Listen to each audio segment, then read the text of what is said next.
Rafa, Sarah et Lisande. on est les Shirley, vous écoutez choc.ca.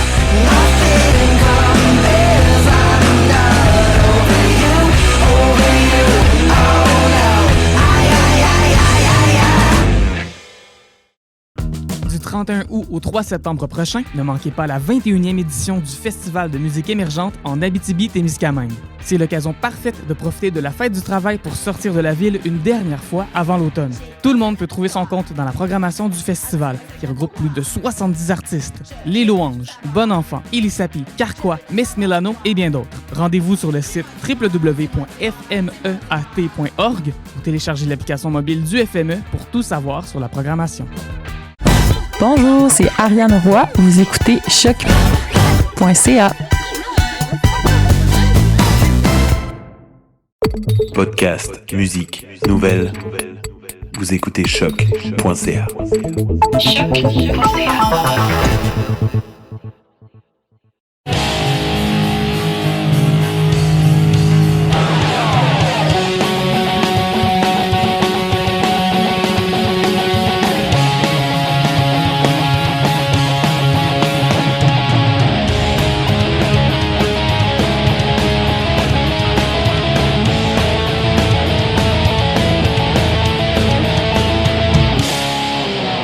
Salut tout le monde, j'espère que vous allez bien. Bienvenue sur le Clash, le podcast qui traite de punk rock québécois avec les gens qui en jouent ou qui sont impliqués dans la scène punk rock québécoise. Puis aujourd'hui, on a un gros show parce qu'on reçoit Cornet. Cornet qui est un nouveau band avec des membres de Dirty Tricks et des Marmottes aplaties, entre autres. Donc, on va vraiment avoir beaucoup de sujets de discussion à aborder au cours de cet épisode-là. Puis en plus aussi, on va dire, Patrick-Paul Michon et Bruno Lamoureux ont eu des projets communs aussi ensemble dans le passé. Et aussi Pierre-Yves Normand, que je ne connais pas beaucoup et je n'ai pas trouvé beaucoup d'informations autres qu'il est cuisinier. Puis même là, ça, je ne sais pas si c'est vrai. C'est une information que j'ai vue sur un descriptif peut-être joke du band. On verra bien pendant cet épisode-là. Donc évidemment, Cornet, allez regarder leur Bandcamp. Il y a le démo numéro 1 qui est sorti avec 3 super bonnes chansons. Donc allez vous procurer leurs trucs sur Bandcamp et les suivre sur les réseaux sociaux pour voir s'il y a des spectacles à venir sous peu. Aussi, un truc super important avant d'aller à l'épisode, pour ceux qui écoutent les épisodes depuis une couple de mois, couple d'années, je l'ai dit déjà dans une couple d'épisodes que l'année passée, j'ai vraiment j'ai saturé, tu sais, même à un point, je pensais lâcher le podcast parce que ça me demandait trop de temps. Tu sais, je faisais de l'anxiété avec ça, puis tu sais, juste de libérer un podcast par 2 semaines, puis je trouvais ça vraiment stupide de mettre autant de pression là-dessus pour ça, même si c'est un projet qui me passionne, je voulais pas perdre le fun à le faire. On m'a souvent demandé au cours des dernières années s'il y a du monde qui pouvait m'aider à le faire et tout, puis j'ai toujours refusé parce que je me dis c'est tellement plus simple d'être la seule personne à m'en occuper. Mais là, il fallait que je me rende à l'évidence. En fait, j'ai accepté à quelqu'un qui me l'avait proposé déjà il y a une couple d'années, puis c'est Simon Pelletier. Fait que gros merci Simon. C'est Simon qui va faire l'editing, le montage, le mixing, appelez ça comme vous voulez, des épisodes maintenant. Simon, c'est quelqu'un que je connais super bien. Il suit le podcast depuis le tout début. Il joue de la guitare dans mon groupe, La Dérape. C'est lui qui faisait aussi l'enregistrement de Main d'œuvre, le podcast que j'ai eu temporairement avec Noé Talbot il y a quelques temps.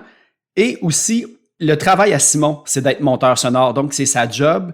En plus, au travail où qui est, ils ont gagné plein de prix. Puis je pense que j'ai déjà vu genre un Golden Globes là, sur leur tablette. Là. Fait que c'est vraiment un pro. Je pense que ça va améliorer le podcast. Ça va m'enlever une charge, puis Simon va avoir les épisodes d'avance, puis va pouvoir décider tout ce qui se passe, puis tout ce qui se libère au cours de l'épisode. Fait que, gros merci Simon. Évidemment, allez suivre ses trucs. Puis, évidemment, à un moment donné, j'aimerais ça pouvoir compenser Simon.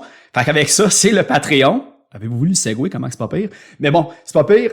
3$ par mois, le Patreon. Vous avez tous les épisodes d'avance et vous pouvez participer au concours automatiquement. Donc, cet argent-là, évidemment, est tout le temps retourner au groupe, j'achète la musique avec l'argent des Patreons, j'achète des fois des prix aussi à faire tirer. Puis là, évidemment, avec quelqu'un qui fait le montage sonore, j'aimerais bien aussi à un moment donné y donner une compensation parce que c'est quand même beaucoup de travail. On faisait le calcul, c'est environ le triple du temps de la durée de l'épisode que ça prend à éditer un podcast. Fait que tu sais, un podcast d'1 heure, ben tu passes 3 heures à écouter ton propre podcast et ça, c'est quand c'est facile, mais ça peut être encore plus long. Donc, encore une fois, merci Simon. J'espère que tu vas toffer la route longtemps avec moi. Je suis vraiment content que tu travailles avec moi. Puis, check, sans plus tarder, on va aller écouter de la bonne musique pour célébrer ça. Fait qu'on va aller écouter une chanson de Cornette qui vient de sortir de leur démo numéro 1. On va aller écouter la chanson Viande humaine.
On l'entend un peu. Mais au moins, ça fait pas comme. Avant, ça faisait ça. Ouais. Ah ouais. Parce que c'était tout un stand avec toutes les j'avoue. Tout, là. Tout c'était pas vraiment de shockmount. Ou ça, les springs, ça fait. Non, c'est pas shockmount. Non, c'est juste pour. C'est pas vrai. C'est le clavier qu'on entend. C'est dead. On vit dans le futur. Comme ça. Le futur, les springs font plus de bruit. Oh ouais. Merci Bruno puis Patrick Paul d'avoir accepté l'invitation à venir sur le Clash. Merci à toi, c'est un honneur d'être ici depuis le temps que j'en rêve. Ouais, c'est ça. Nous autres, la seule expérience qu'on avait, c'était dans un garde-robe de Saint-Jean-sur-Richelieu. Oui, on jouait au La boîte. Ouais, c'est ça. Ouais. Donc, moi, j'écoute ton podcast depuis un petit bout, puis je Chris, pourquoi il m'a pas invité? Ah ouais, non, mais ça... genre là, un petit fraîchier. Mais le pire, en plus, c'est que j'ai eu Sébastien, mais j'ai eu le dernier assaut il y a pas longtemps. Ouais. Fait que là, j'étais comme, est-ce que c'est cool? Tout le côté marmotte, j'ai plus rien à checker, tu sais, tout était up-to-date. Fait que là, j'ai comme une couple de petites affaires que je vais pouvoir comme remplir les informations manquantes. Ouais, tu vas pouvoir double-checker. Mais en fait, puis aussi, évidemment, on est là pour Cornette avant tout, le nouveau projet. Il a fallu que je le Google aussi, Cornette. Puis j'en ai appris plein sur les filles de la charité, puis la société de la Saint-Vincent-de-Paul, puis tout ça. Oh, ben, elles font nos bacs, elles sont pas mal bonnes. Ah ouais? Mais pourquoi le nom? C'était-tu juste comme une affaire de sonorité du nom ou de... Le nom, tu veux-tu ouvrir une porte ésotérique? Ouais, tellement. Ah non, un nom, ça fait... Puis ce band-là, ça fait... je sais pas, plusieurs années, tu sais, qu'on jamme ensemble. Puis ça a pris plein de tangentes musicales. Puis depuis longtemps, la porte est ouverte pour un nom. Puis là, ça fait, je sais pas, 2, 3, 4 ans qu'on cherche des noms. Puis on pogne un nom, on l'aime. Ben, ça, mettons, moi, je l'aime parce que Paul l'aime pas. Ou ben lui, il arrive avec un nom, puis non, c'est poche. Ou, c'est quoi, vice-versa. Ou on trouve de quoi qui est bon, puis là, moi, ça t'en parle à d'autres mondes. Ou ben toi-même, après comme 2 semaines, tu fais non, finalement. Mais tu peux pas de band, pas de nom. Ouais, sur le Google, il y a 50 autres noms de même. Il y a ça aussi, ouais. C'est un gros problème, tu sais. Puis, en même temps, qu'est-ce qu'on avait comme nom? On a eu des affaires un peu louches qui se disent qui n'ont pas passé à travers la pandémie. Ouais. Mais c'est ça, le problème, c'est ça. C'est que, moi, je voulais un nom qui se dit bien en français et en anglais, qui est court, qui fait pas trop pompeux, mais qui fait pas trop niaisant en même temps. Après ça, qui n'existe pas déjà sur Bandcamp ou sur Spotify ou peu importe. Puis là, j'ai tant ça dans la tête. Je dis, faut que je trouve un nom, là, maintenant. Il faut que ça pop, tu sais, dans mon subconscient. Puis un moment donné, je me dis ça, puis une couple de jours après, je viens pour me coucher, genre. Puis juste avant de m'endormir, là, comme le nom m'était apparu dans la tête, genre, comme cornette, là, comme si quelqu'un me le disait. Je fais, c'est pas fait, tu sais. Puis là, mais là, je me dis, ouais, ça doit exister déjà. Je dis, OK, demain matin. Le féminin de cornet. Ouais. Moi, j'aime la référence, c'était les sœurs, là, tu sais, c'est la cornette là, de la sœur volante, et tout ça. Fait que là, le lendemain matin, première heure, dès que je me lève, je Google, ça existe-tu, Bandcamp, Spotify, puis il y en avait pas. Fait que je fais, c'est bon. Mais j'en parlais à du monde, puis tout le monde disait, c'est bon. Pat Paul, il était pas ça au début, ça fait, les cornets. C'est ça. Mais moi, au début, je pensais que c'était comme, espèce de cornette, mais comme le féminin de l'insulte, là, OK. Ben, vous rejoignez. Ouais, c'est ça. Ouais, ben, c'est ça. C'est sûr qu'à première vue, mais l'autre règle aussi, c'est qu'il fallait pas qu'il y ait de préfixe non plus. Hein. Ouais, aussi, c'est ça. Fait que. De cornette. De cornette ou le cornette. Tu sais, quand je dis à du monde, ils disent, les cornettes. Non, c'est pas les cornettes. C'est clair. Fait que, très drôle. Fait que ça a stické, en fait, là, c'est ça, l'image un peu, je sais pas si t'as vu l'image, Bruno, il est pas pire, puis justement, là, la noune avec la nonne, plutôt, avec les lunettes fumées, puis justement, cornette, double sens, il y a quand même des cornes, fait que c'était... Ouais, puis ça peut faire du super beau graphisme, justement, pour plein d'idées, tout. Mais tu sais, en même temps, parce que là, évidemment, j'ai creusé dans vos autres bands, puis j'étais tombé sur, tu sais, je regardais pour Rome Romeo, puis j'ai tombé après sur un autre band à Geneviève Tremblay qui était comme Abbesse. Puis c'était vraiment comme une espèce, j'étais comme si c'était un callback à celle-là parce que les deux, c'est une sœur avec le chapeau. Puis comme le Bandcamp, ça popait différemment, je me disais, OK, c'est comme une espèce de Easter egg c'est dans vrai. ce band. Non, c'est pas voulu. C'est juste que moi, ma référence cornette, c'est vraiment la sœur à la cornette. Puis j'ai comme juste un visuel rapide pour mettre ça sur Bandcamp. Puis Geneviève a fait ça, mais tu sais, moi, c'était comme un peu plus... avec les lunettes fumées, c'était plus ironique. Mais tu sais, oui, t'as raison. Je fais des liens. Complètement. Puis vous autres, est-ce que c'est à Rome Romeo vous vous êtes rencontrés ou connus? T'es bon. Mais j'essaie de penser parce qu'on va pouvoir y venir, mais tu sais, pour toi, Pat, j'ai pas vraiment trouvé bien des affaires passées. J'ai comme des petits doutes, sauf que j'ai rien eu de confirmation. Fait que je me dis, si le point de départ, c'est Rome Romeo que vous vous êtes rencontrés, tu sais, au moins, je le sais que c'est là que ça comme, on va dire. Mais je pense que oui, en effet, là, la première rencontre plus officielle, je pense qu'on a déjà joué ensemble dans d'autres bands en première partie, peut-être avec l'Attaque, peut-être, ou... Non, je pense pas. Non. Non, je sais même pas si j'ai déjà joué avec les Dirty Tricks. Non, OK. Fait que non, c'est ça, c'est vraiment... c'est ça, quand j'ai joint Rome Romeo, c'est ça, la première rencontre officielle avec Bruno. T'étais tout jeune. Parce que ça fait quand même déjà comme à peu près... Ben tu sais, ça fait 10 ans que Rome Romeo n'existe plus, mais vous autres, vous étiez juste, je pense, sur le premier puis le deuxième, où vous n'avez pas été là tout le long, de ce que j'ai compris, là. Le timeline, je vais faire un résumé rapide du timeline. T'avais, Geneviève Oli puis Jean Ben qui jouaient ensemble en trio. Puis moi, j'avais joué dans un band avant avec Jean-Benoît. Puis à un moment donné, j'avais dit, puis là, il était parti pour jouer avec, justement, John Pioli des Fifth Tower Hero. Puis j'avais dit, ça, à un moment donné, vous cherchez quelqu'un, tu sais, tu me le diras. Puis là, je sais pas, 6 mois, 1 an plus tard, il m'appelle, hey, ça tente-tu de jouer dans le band? Fait que je disais, cool. Fait que j'étais avec eux autres. Là, j'étais comme un deuxième guitare. Là, on a enregistré c'est pas un démo, puis finalement, comme ça sonnait bien, on a David Gagnon de Machette Records a décidé de le sortir en vinyle. Puis on avait le disque, puis là, c'est ça, je pense qu'il y avait des keys où il y avait trop d'overdubs sur le disque. Fait que là, ça serait cool d'avoir quelqu'un d'autre. Puis je pense que tu connaissais Oli puis Jen, c'est Oli qui t'a demandé? Oui, c'est bien. Oui, Oli puis Jen, là, ouais. Fait qu'ils m'ont demandé de venir jouer des keys. Moi, je jouais à l'époque dans un autre band. Puis c'était excitant, c'était cool. C'était avec Bruno. Je connaissais justement Jean-Ben aussi. Puis Olivier, puis Geneviève, évidemment, là, toute l'histoire de Fifth Hour Hero. Que moi, j'étais un petit peu plus jeune. Fait que c'était très excitant là, de joindre le band et tout ça. Puis j'avais demandé, parce que moi, je suis plus guitariste à la base, j'ai dit, est-ce que je vais pouvoir jouer des parts de guitare? C'était un peu conditionnel. Puis elle a dit oui. Fait que j'ai embarqué. Puis j'étais bien content. Mais pendant que j'étais avec eux autres, tu faisais de la guitare aussi? OK, je me rappelle plus qu'il y avait 3 guides par bout. Souvent, Geneviève, mettons, elle a déposé sa guitare. Ouais, OK, oui. Elle apprenait les keys, Geneviève aussi. Ouais, c'est ça là. Oui, parce que quand même, je pense, de ce que j'ai vu, tu sais, le premier, le démo, la première sortie qui a été sur Machette Records, ça a quand même pogné vite, parce que ça comme plus vite, on dirait qu'est-ce que vous peut-être seriez attendu avec le premier album, parce qu'il y avait une couple de critiques puis d'articles dans quand même des gros quotidiens. On avait eu un bon review dans Exclaim. Ouais. On avait un encadré avec la photo puis tout, puis on avait joué avec le band de Vancouver, comment ça s'appelle déjà? C'est comme genre dance punk, là. On avait joué à Joliette avec eux autres, là. Pas Yeah Yeah Yes, mais... Non, Clap Your Hands, c'est ça. On avait joué avec eux autres à Joliette. Puis eux, à Vancouver, ils avaient vu le review, puis ils nous connaissaient, tu sais. Puis c'est bon, c'est ça qu'on vous a vu dans l'Exclaim, peut-être. C'est malade, pareil. C'est un voyage, tu sais, ces affaires-là. Ouais, puis notre premier show aussi, c'était avec les Hobbits, là, que c'était assez cool aussi. Là. Oui, c'était cool, ça. Ouais, Hobbits. Mon premier show avec vous autres. Là, ouais. Hobbits, c'est-tu un band genre garage un peu? Ou, oui, mais c'est Rick Froome.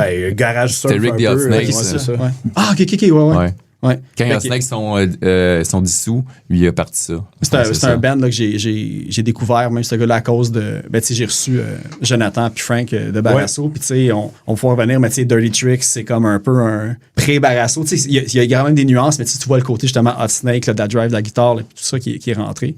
Puis, ben, c'est ça. En fait, toi, avant Dirty Tricks, Pat, t'étais-tu dans d'autres... J'imagine que t'étais dans d'autres bands. Ouais, ben moi j'ai été assez chanceux. Rien trouvé. Ben ouais, mais c'est ça, il y avait rien, mais bref, c'est toute l'époque pré-internet quasiment en fait là. Fait qu'à 15-16 ans, j'avais un band là, justement de la Rive-Sud assez skatepunk, puis on était assez chanceux en fait là. J'avais le chanteur de ce groupe-là, ça s'appelait Trademark. Fait que c'était on faisait quand même pas mal de gigs, genre on ouvrait pour je sais pas moi. Ça me dit de quoi? Là, je sais pas si c'est eux autres, mais est-ce que c'est avec David Boulian? Ben oui, absolument. OK, Chris. Oui. C'est bon. C'est ça. Je l'ai eu, puis ça, c'était comme un nom que j'avais vu, mais qu'il n'y avait aucune information autre qu'il y avait eu des shows en Allemagne à un moment donné. Avec leur autre projet après, c'est ça. Moi, j'ai pas suivi, mais non, c'est ça. Fait que justement, on était des petits culs, ça arrive sud, on faisait du snowboard, puis on jouait du punk rock, puis on a été, c'est ça, là, assez privilégiés de pouvoir jouer. Mais la plug est arrivée par qui pour te ramasser dans le cours des grands, là, faire des premières parties de bands plus gros? Ah, ben, en fait, c'est tout le travail, là. C'est même pré-MySpace, là. J'étais quasiment genre ICQ, des chats, genre punk rock Victoriaville, punk rock Trois-Rivières, punk rock whatever. Fait que c'était tout, tu sais, un peu une scène DIY de gars de région. Puis, tu sais, justement, on a joué avec Randy, tu sais, j'avais 15 ans, là, mettons. Puis on a joué à capoter ou à l'époque c'était trop rock? Ah, non, je capotais. C'était des bandes, c'est ça, tu sais, genre avec Satanic Surfers, des affaires de même. Là, fait que je sais pas si j'ai fait ce show-là, mais bref, c'est ça. Fait qu'on on a pu voyager, on a pu faire des shows, on a pu ouvrir pour plein de trucs. Fait que c'était assez trippant. Genre, on a déjà joué avec AFI au Rainbow aussi. Là, on avait ouvert pour eux. Ouais, c'est ça. Fait que tu sais, t'as 15-16 ans. En fait, c'est nos parents qui allaient nous reconduire au gig parce qu'on avait pas nos permis de conduire encore. Fait que très, très, très drôle. Fait que c'est ça. Fait que c'est le même que j'ai fait mes premiers débuts. Là. Dans le fond, pour avoir name droppé David, là, on te lance l'appel. Là, je vais le taguer pour savoir qu'est-ce qui se passe avec Long Story Short. Là, ça fait longtemps qu'on n'a pas rien entendu. Fait que hit me up. Mais fait que là, en faisant les tournées avec Trademark, t'as comme probablement rencontré comme un peu toutes les autres, tu sais, pour le lien avec Dirty Tricks aussi. Ben oui, ben c'est ça. Ça, c'était en fait là, le lien avec Dirty Tricks, c'est William qui est le cousin à Olivier, en fait, Maguire, qui, dans le fond, qui est un musicien accompli, jazzman, whatever. Bref, c'est ça. Fait qu'il y a, c'est ça, par l'entremise d'Olivier, je pense que c'est ça, il a joint Il a fait une première tournée avec les Dirty Tricks, justement. Ils ont fait un bon 30-40 jours aux States, là, un truc comme ça. Et puis, Joe, il commençait le deuxième démo, puis il mettait des keys aussi. Puis, il disait, il faudrait bien qu'on trouve quelqu'un pour mettre des keys. Fait que, ils ont dit, hey, je connais un gars. Fait que, je les ai rencontrés, j'étais super content. Moi, je les connaissais à l'époque de mais tu jouais pas de keys. Je jouais pas de keys, en fait, c'est ça. Fait que, je pense que c'est Québec Punk Scene ou de quoi de même. Il y a comme une petite bio, puis il me semble que c'était écrit, il était dans notre local, puis il a demandé s'il voulait être dans le band, puis il est allé s'acheter du stock, puis il a appris à jouer. Là. C'était vraiment ça. J'ai compris. J'étais allé sur eBay, j'ai acheté un keyboard, puis j'étais à un doigt. J'ai commencé à un doigt, après ça, 2 doigts, 3 doigts, puis après ça, j'ai fait des accords, puis ça a marché. Maintenant, tu joues à la Place des Arts avec l'orchestre symphonique. Exactement. Mais that's it. Fait que c'est ça. Fait qu'avec les Dirty Tricks, là, c'est ça, l'histoire. C'est là qu'on on connaît l'histoire. Okay, exactement. Les nombreuses tournées, les disques d'or. Les disques d'or, c'est ça. Les fans au Japon. On va pouvoir revenir à ça, parce que je veux quand même qu'on parle de cornettes avant tout, parce que sinon, vous m'embarquez. On peut se perdre longtemps. Ça, dans tout ça. Surtout que depuis qu'on a vu que sur le site de Legrock, j'ai trouvé 9 bands à Bruno. Ouais. Fait que ça va être une espèce de question rapide à la fin, au pire, là, si on n'est pas rendu encore ici 3 heures plus tard. 9. Ouais, il en manque en plus, là, mais... probablement, c'est ça. Ah ouais. Mais là-dessus, je pense que j'avais mis ceux où il y a eu des shows ou des enregistrements, mais il manque une coupe. OK, parfait, ça. On creusera. Mais c'est pas intéressant. On a déjà trouvé trademark, le lien, là, justement, je suis content. Je vais te commencer à goutte, moi t'en sortir un. Entre 2 chapitres, c'est comme un petit fun fact. J'avais quoi? 15 ans, peut-être. J'ai joué brièvement dans un groupe. Il y avait Fred de Captain Revolt. Okay. Il y avait Mélanie Goyette qui joue dans le dernier assaut. Puis t'as-tu connu Martin Bourgard? C'est un drummer. Le nom me dit quelque chose, mais... OK, c'est un gars de Saint-Jean. Après, il est parti à Sherbrooke. Il jouait dans des bands là-bas. En tout cas, peu importe. Je jouais avec eux. Puis là, un moment donné, j'avais les Marmottes en parallèle. Puis là, un moment donné, je fais je voulais comme lâcher le band pour me consacrer aux Marmottes. Puis j'avais montré comme une vidéo, tu sais, du premier show des Marmottes qu'on avait fait, où on avait des cols roulés bleus stretch qu'on avait pas familial, avec des espèces de pantalons dégueulasses, des gogoons en Fentex, avec des grosses lunettes, les cheveux avec du gel. Ce show-là, il est sur l'auto, puis Fred, Captain Revolt, il me regardait, puis t'es comme...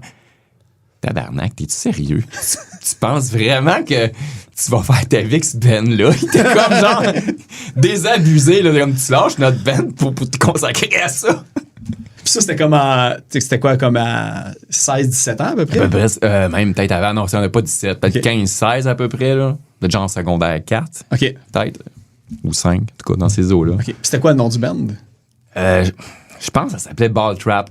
Mais peut-être que je confonds avec un autre band. C'est loin. C'est flou. Mais on faisait des covers, là, puis des shows de polyvalentes. Là, OK, ouais, mais c'est ça, j'ai vu là, une affaire de polyvalente. Là, je m'excuse, ça se peut qu'il y ait des affaires que je redise, ce que j'ai dit avec le dernier assaut. Parce que, évidemment, là, faut voir, là, mais je comprends jamais vraiment ce que je réécris dans mes notes. Mais il y avait un truc que j'avais vu comme à Polyvalente, que vous aviez lancé votre démo ou commencé, en tout cas pour le show d'adieu de Talentless Dweebs ou Deebs, quelque chose de même. Ouais, Talentless Dweebs, ouais. OK, c'est ça. Ouais. Fait que j'étais comme, c'est ça le nom, puis finalement, comme on apprend qu'il était dans 2 bands ou...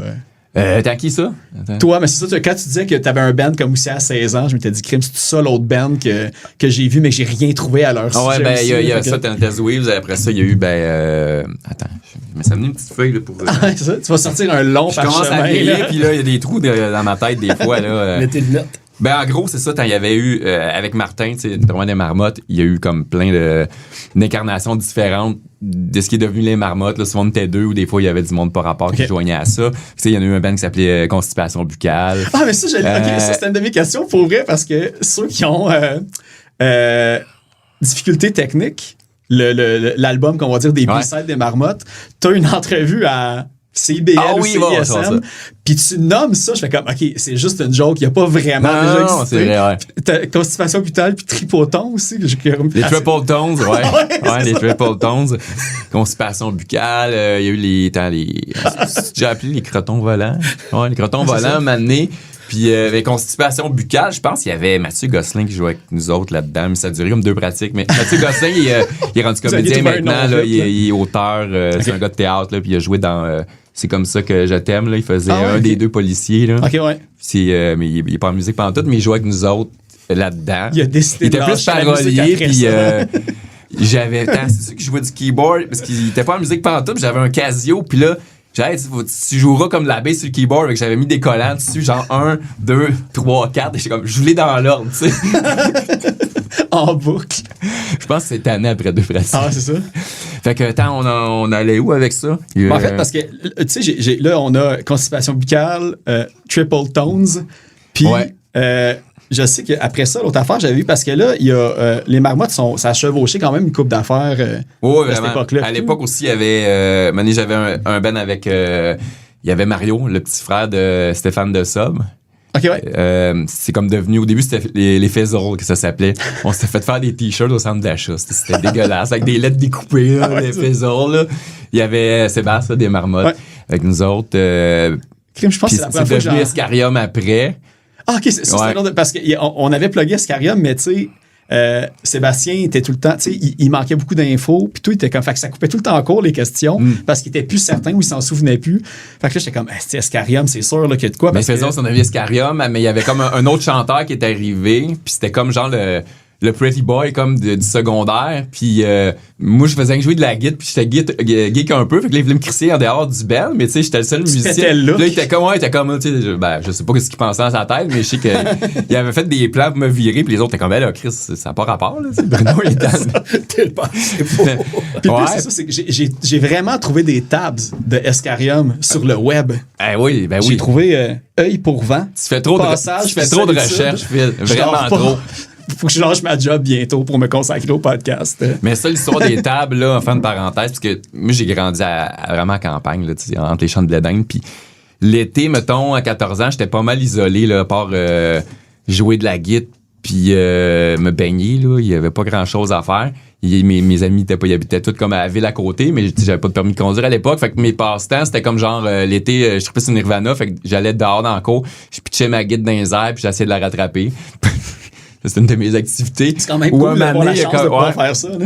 C'était comme les débuts d'Internet, puis il y avait un gros réseau comme d'affaires pour les guitaristes, puis tout le monde postait des tables, puis j'avais comme transcrit mes tunes, là, parce que j'avais rien à faire d'autre. J'ai pas regardé s'il y avait le nombre de clics, puis si j'étais comme le 3e qui allait cliquer dessus. C'est possible, là. Déjà de connaître Escarium...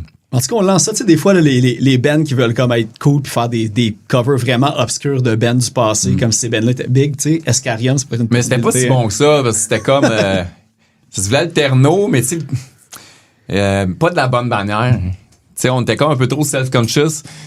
Puis avec les marmottes, c'est complètement l'opposé. Tu sais, moi, dans Escarium, à un moment donné, je me suis mis à, tu sais, entre les tunes, mettons, quand on prenait des breaks, tout le monde tapoche un peu sur l'instrument de l'autre. Puis je me suis mis comme à chanter Turtle Pissing de Nirvana, puis des affaires de même. Je fais, Chris, je suis capable de gueuler, puis ça sort bien. Fait que là, j'ai comme embarqué là-dedans, puis avec Martin.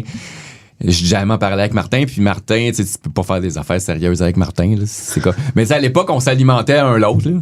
Tu sais, Martin était super show-off. Moi, j'étais vraiment niaiseux, mais moins show-off. Mais on se nourrissait de nos conneries. Fait que ça donnait un monstre. Là, c'est ça, exactement. Ouais.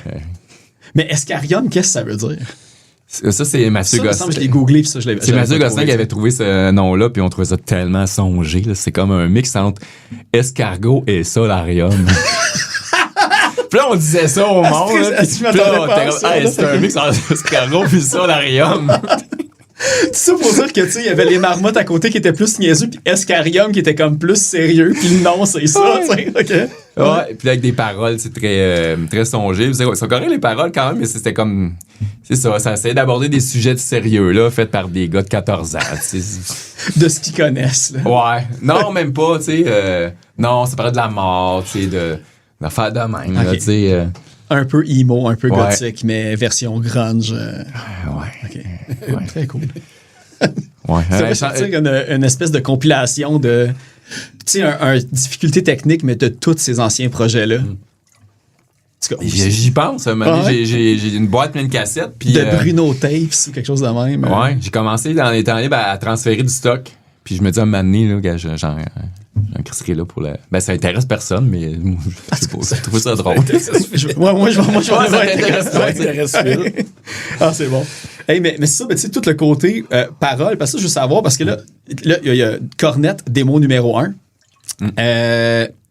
J'ai remarqué de quoi, comme dans toutes les tune, il y a tout le temps de quoi qui parle, il y a comme un morceau qui manque en quelque part, physiquement, puis tout, que ce soit comme, tu sais, un doigt, de la peau, tout ça. Okay, c'est dans chaque possible. touche, c'est comme, si tu voulu, tu sais, c'est comme, tout a rapport à ça, tu sais. Ben, pas tout a rapport à ça, mais il y a tout le temps quelque chose qui fait référence à ces affaires-là. Non, c'est pas. Ben oui, là, tu l'as remarqué, oui, mais c'est pas voulu, c'est pas. 3 en 3. C'est pas un agenda, c'est. Il y a comme 2 tunes qui ont vraiment des thèmes, puis la 3e, c'est comme plus de l'écriture automatique. Au fur et à mesure que j'écrivais, là, j'ai comme construit de quoi, tu sais. Mais les 2 autres, comme il y a des thèmes, des sujets, tu sais, puis juste que ça sonnait bien, puis c'était à propos, là, probablement. Mais je sais pas c'est laquelle écriture automatique, mais c'est sûr, moi, comme la phrase « La culture peut se passer nous, encore un autre disque dans les égouts ». Ouais. Après, j'étais comme, ils sont-tu comme aigris de l'industrie du disque pis tout ça? Ben, là, ça, c'est en rapport à notre expérience avec notre band précédent, Pat Paul puis Okay, moi, ouais. la conversion des sauvages. Ouais. Vous aviez été sur la grande liste du prix Polaris aussi que j'ai vu, puis tout, là, c'est Ouais. quand même assez malade, là. Ouais, ça, c'est vraiment cool. Mais c'est dur de partir un band à zéro. Puis nous, on était comme dans notre bulle, là, tu sais, depuis faisait 4 ans qu'on travaillait là-dessus, puis on trouvait, tu sais, que c'était bon. Puis, tu sais, mais c'est le genre de disque qu'il faut que tu écoutes, tu sais, 4, 5, 6, 7 fois pour que, tu sais, ça grow on you, là. Mm-hmm. Puis, tu sais, on est maintenant, tu sais, une culture de musique que c'est comme t'écoutes, là, après 30 secondes, tu skips. Ouais, et c'est même ça. pas, là, tu sais. Puis avec Bandcamp, tu vois les stats, là, qui a comme genre écouté 10 secondes puis qui a skippé, puis Ouais. tu sais, c'était ça, là. C'est Plus comme... t'avances dans le EP puis dans l'album, moins il y a d'écoute de la première à la 10e tune, disons, là, tout ça. Okay. Puis c'est ça, il y a comme pas de label qui a voulu nous sortir, puis notre disque est comme sorti pile poil la même journée qu'un disque de chocolat, puis c'était vraiment... On jouait dans les mêmes tales, là, tu sais, c'est vraiment comme garage psychédélique en français. Ouais. Tu sais, ça ressemble beaucoup à chocolat, tu sais... pas dans les tunes, mais t'es dans le vibe. Puis c'est tombé une petite... Fait que, les 2 disques sortent le même jour. Tu penses que les médias vont parler de nous autres, tu sais. Mais tu sais, malgré qu'il a fallu... Eux autres, ils étaient signés? Ils étaient sur une compagnie? Ou, Chocolat? Ouais. Ouais, oui, c'était leur... Parce que c'est ça, je me dis, eux autres, ils étaient juste plus... c'était leur poussés, 2e ou leur fait qu'ils ont, 3e. Ils étaient déjà avec Dare to Care. Puis ok, tu sais, c'est ça. il y avait Ouais. déjà un following là, en masse, là. Mais vous aviez fait la grande scène des coups de cœur francophones ou des francopholies, je pense. Vous avez fait le gros stage puis tout, Ouais. que ça se trouve. Là. Fait que tu sais, vous avez quand même eu Ouais, des bonnes une bonne opportunités visibilité quand puis même, tout, là. ouais. Fait que, ouais. Mais tu sais, je sais pas aussi, on était peut-être trop pressés, tu sais. Parce qu'on a tous eu des bands avant qui attiraient du monde. Fait que là, tu commences à jouer, puis là, tu sais, tes salles sont pas vides. Il y avait tant du monde, mais tu te dis, il y a de quoi qui marche pas, tu sais. Pourquoi? Il y a pas plus de Commence à monde. zéro pour vrai. Là, mais, Ouais. Puis Puis même c'était si tu commences pas vraiment à zéro, justement, parce que vous aviez sûrement comme une couple de personnes minimales qui venaient à vos shows, vu qu'ils connaissaient vos anciens projets, puis ils savent que vous faisiez de la qualité aussi, puis tout. Là. Mais je pense... oui puis non, parce que moi, comme t'es dans mes contacts, les gens que je connais, c'est pas des amis intimes, mais par les marmottes, il y a beaucoup de monde qui s'attendait à quelque chose, qui était plus proche des marmottes, puis il y a bien du monde qui a aucun intérêt parce que c'était trop loin des marmottes, justement. Ouais. Comme je pense que toute la fanbase des marmottes, je les ai perdus avec ça complètement. Puis j'étais peut-être stigmatisé avec mon passé de marmotte pour un autre crowd. Là. Puis en même temps, on n'est pas si jet set que ça, on connaît pas tout le monde à Montréal. ouais. Fait que Il aurait fallu, c'est ça, peut-être qu'il y a une autre affaire de peut-être au 2e, au 3e album ou un peu que ça puis avait le pu, band a implosé aussi. Fait que là, maintenant, ça... Ça a tellement été long et ardu aussi de faire ce projet-là que c'est ça, on s'est soufflé, je pense, à la sortie. Là. Fait que c'est ça. Mais tu sais, pour en revenir un peu à la citation à Bruno, en fait, là, sur les paroles, tu sais, j'ai l'impression aussi qu'après ça, il y a eu le comeback des marmottes.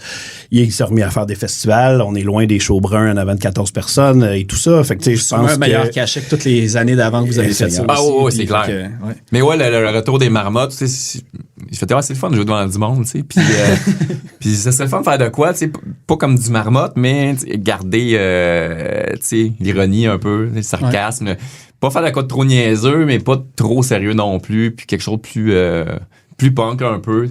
Plus parce que c'était plus léché, c'est Conversion des sauvages. Puis là, c'était comme, tu sais, ça faisait 5 ans qu'on était là-dedans à peu près. Pas mal, c'était comme vouloir aller ailleurs. Mais ça a implosé justement un petit peu parce que là, tu sais, avec les marmottes, il faut que tu recommences à jammer plus souvent avec eux autres. Y a-tu comme une espèce de manque de disponibilité? Non, c'est plus on va pas rentrer dans les détails. Mais des fois, tu sais, jouer en groupe, à un moment donné, c'est un des conflits, mais des fois, les dynamiques marchent moins, tu sais. Okay. Ben, ça se voulait aussi très chant gauche aussi. Là, je me souviens, là, pour m'attirer, c'était comme, OK, on va faire un mélange de Gainsbourg, musique africaine, avec du Velvet Underground en passant par du krautrock. C'était OK, wow. C'était assez chant gauche. Là, puis là, toutes les tunes n'ont pas de refrain. Là, tu fais, OK. Fait que je pense que pour remplir des salles, c'est ça. Il y a pas assez de hook. Puis, c'est des hooks, mais comme musicaux, des hooks de tunes, mais pas le gros hook de voix, de refrain. Exactement. Puis les textes étaient très, très, très, très léchés, très, très, très profonds. Là, il fallait, comment je pourrais dire, c'était... Fallait que tu donnes l'écoute, fallait que tu donnes l'attention. Exactement, c'est ça, pour faire les références et tout ça. Puis là, tu sais, avec le nom aussi qui se voulait, tu sais, un clin d'œil aussi sur Montréal, tu sais, et puis... Quand on allait porter, parce que oui, on avait fait des CD, on allait les porter en main propre dans les record shops pour voir si ils pouvaient en prendre en consigne. Puis, tu sais, même déjà là, les clercs étaient comme... dans le Myland, avec les anglos. C'est ça. Là, t'es comme... tu vas me dire que t'as aucun disque de Joy Division chez toi. Là. Non, c'est ça. J'ai le premier de Warsaw. Premier 7 pouces de Warsaw. Mais bref, c'est ça. Fait que tu sais, ça nous a, je pense aussi, ça a joué contre nous, là, j'ai l'impression. Là. Ouais. Tu sais, un moment donné, on avait été calé, je pense, sur Facebook. On faisait un show, là, puis là, t'as comme quelqu'un, Conversion des Sauvages, nous donner de la merde. Puis j'avais répondu, t'as-tu lu nos paroles? Là? C'est comme... comme il vous disait comme appropriation. Oui, notre première tune, là, c'est comme un hommage aux Premières Nations. Là, vraiment, puis le texte est super beau, puis c'est... Puis la Conversion des Sauvages, parce que c'est un livre qui est écrit en... J'ai vu le père des Capucins, j'ai vu là, quelque chose comme ça. C'est pour ça que j'essaie de faire le lien avec Cornette. Un livre par l'Escargot qui a été écrit pour le roi de France, pour faire un peu l'état de ce qui se passait ici. Puis c'est je trouvais ça cool, le lien historique. Mais aussi, tu sais, le rock'n'roll, ça teinté... Au début, il disait que c'était la musique de Sauvage. Fait que c'était un peu... Il y avait plein de sens, là. Conversion des Sauvages, musicalement, l'hommage à l'histoire, tout ça... Mais là, tu sais, en 2023, si on se ferait ramasser, peu importe, tu peux pas utiliser ce mot-là. Je sais pas, mais tu sais, avec l'explication que vous venez de donner, tu sais, je veux dire, c'est l'inverse, ça fait juste promouvoir la bonne affaire puis de mettre d'en face une réalité aussi. Tu sais, je pense qu'un coup que tu le dis une couple de fois, le monde, ben, OK, Facebook, c'est une affaire, là. Mais... pas dire, là, on l'a dit plein de fois, là. Pour dire, OK, j'avoue, Mais c'est ça, puis dans toute l'instantanéité, comme Bruno il disait, je veux dire, tu sais, quand on regardait les stats, là, c'est ça, tu sais, on envoyait à tel label, tel monde, puis whatever, puis tu voyais, le gars, il écoutait 14 secondes la première tune, 8 secondes la deuxième, puis fuck off du reste, là, tu sais. Fait que tu dis, OK, il n'y a pas le temps d'assimiler, il n'y a pas le temps de c'est ça, là, de vraiment, là... de se laisser absorber dans tout ça. Exactement, de lire les paroles et tout ça. Tu sais, en parallèle à ça, t'avais l'espèce de cul-de-sac qu'on pognait au Québec, puis en parallèle à ça, on était numéro 1, genre d'une radio à Détroit, tu sais. Ah oui, j'avais vu ça. Vous aviez à Détroit, puis une place. Vous avez pas joué genre en une radio à Hong Kong ou de quoi de même aussi que j'avais vu, là. Mais ça, c'est un gars qui est à Radio Hong Kong. À chaque francophonie, il vient à Montréal, puis il fait des interviews. OK. Puis lui avait flashé, là. Mais les Anglos catchaient plus ce qu'on faisait. Ouais. À la radio à Moncton, de l'Université de Moncton, la fille, elle trippait, elle avait dit, c'est comme un des bons disques que j'ai entendu depuis longtemps. On avait monté le palmarès, mais ici... Ben, on était numéro 1 à Trois-Rivières, mais c'est ça. Tu sais, il y a du monde qui catchait, puis il y a du monde qui catchait fuck all. Ouais, mais c'est ça, c'était vraiment comme... C'est ça, moi, j'avais vu ça, Détroit, Moncton, puis Hong Kong. J'étais comme, c'est précis comme là. Tu sais, en même temps, tu sais, le prix Polaris, je sais pas c'est qui vote pour ça, puis qui les amène sur la liste, mais c'est tout le temps comme un... Ben ça, c'est Pat Baillargeon qui a soumis notre disque au long list, là. OK. Parce que ça, faut que tu sois... Faut que ça soit de la bonne musique, il faut que les paroles soient comme bien réfléchies, il faut que la production soit bonne, tu sais, sinon t'as aucune chance d'être là-dessus, là. Faut que ce soit vraiment comme un... Mais Pat nous avait soumis, mais après ça, tu sais, on n'a pas fait d'autres rounds parce que personne nous connaissait, tu sais. Personne ne voyait le nom d'une liste, mais c'est what the fuck, c'est qui eux autres? Ouais, la liste est quand même longue aussi, là, fait que, ouais. Puis là, t'as des groupes que tu n'as jamais entendu même parler, fait que c'est sûr que tu voteras pas pour eux, là. Ouais, puis quand faut que tu descendes, mais ça me fait ça un petit peu, tu sais, au Gamic, tu peux voter pour le vidéoclip de l'année, mais il y en a tellement là, qu'à un moment donné, tu sais, t'écoutes les 10 premières secondes, tu passes à l'autre parce que tu te dis que s'il faut que je vote, je vais au moins écouter un clip de chaque artiste. Tu sais. Des fois, il y a des artistes qui en soumettent 2, 3, puis t'es comme, j'ai pas 8 heures de ma journée à écouter des vidéoclips. Fait que c'est ça qui te traite un peu. Il faut comme tu tombes dans les bonnes craques, puis la magie des choses. Ouais, la magie des choses. Mais l'autre truc que j'avais, là, je pense que c'était le premier album de Rum Romeo. c'était toi, Bruno, qui l'avais enregistré, de ce que je comprends. Ouais, c'est ça. Je sais qu'avant ça, j'ai vu que tu avais travaillé aussi sur un album. Ben, tu avais été dans Les Morts, mais tu as aussi enregistré un album pour Les Morts. Ouais, le démo au mal. C'est ça. Mais, enregistrer, c'est un bien grand mot, là, mais... Mais pareil, c'était-tu là le premier? Parce qu'on va dire que Cornette aussi, sauf le drum, c'est toi qui l'as comme... la Conversion des Sauvages aussi. Ben, on avait fait le drum en studio avec Eliane Popovic. Mais tout le reste, ça a été enregistré au maid, puis mixé par moi, là, puis ça m'amuse. Faire ça, c'est le fun, mais à un moment donné, tu deviens fou. Là, au début, je suis tant enthousiaste, puis je trippe, là, puis quand ça fait 4 jours que t'écoutes la même tune non-stop, là, j'ai le goût de me péter la tête. On a beau y rappeler, mais il s'en souvient jamais. Ça finit tout le temps que quand j'arrive proche du mix, là, j'entends les tunes, puis ça me donne la nausée. Physiquement, là, je suis comme un overload. Il faut que j'y joue maintenant. Ouais. Non, je suis juste plus capable des... Tu sais, des premières fois que tu mixes, tu fais « Ah, la tune est pas pire, elle est bonne », puis à la fin, t'es comme juste... J'ai mal au cœur. Mais t'entends plus les différences aussi, j'imagine, à force de comme faire plein de versions, tu sais même plus laquelle est la bonne aussi si tu fais juste ça pendant des heures toute la journée aussi. Ça, c'est pas super. Ben, tu prends du recul. Le truc, c'est comme tu mixes, tu fais un changement, tu te laisses reposer, tu sais, une demi-heure, tu réécoutes. Puis après ça te saute d'en face généralement, ce qui marche pas. Mais c'est juste comme la toune, tu sais. Puis après ça, t'as plus de recul. Puis là, c'est comme c'est de la petite bouette, là. Tu couperas hostie à l'editing. À Choc, c'est correct. C'est correct. À l'UQAM, on peut sacrer comme on veut. Liberté. Mais tout ça, parce que là, parce que je veux aussi, Cornette, évidemment, c'est démo numéro 1. Est-ce que vous avez déjà des plans de faire des shows? Y a-t-il déjà des tunes écrites pour un deuxième EP puis tout? On dirait que ça annonce un petit peu que vous le faites plus un format, des petits formats. Je laisse parler, je parle beaucoup. Là. Ben non, ça va, mais... tantôt, je suis comme, faut que j'essaye là, d'y c'était ma partie, mais tu sais, comme on disait, après la Conversion des Sauvages, on est resté justement, Adam, le drummer, Bruno puis moi, à continuer à jammer, à explorer un peu. Là, je sais qu'à m'amener, Bruno s'est mis aux keys. Moi, j'ai recommencé à progner de la guitare. Mais là, la COVID est arrivée, ça a ralenti beaucoup. Mais il y a du stock. Écoute, on parle d'années de catalogue. On a vraiment exploré pendant 3 ans. Là, facile, ouais.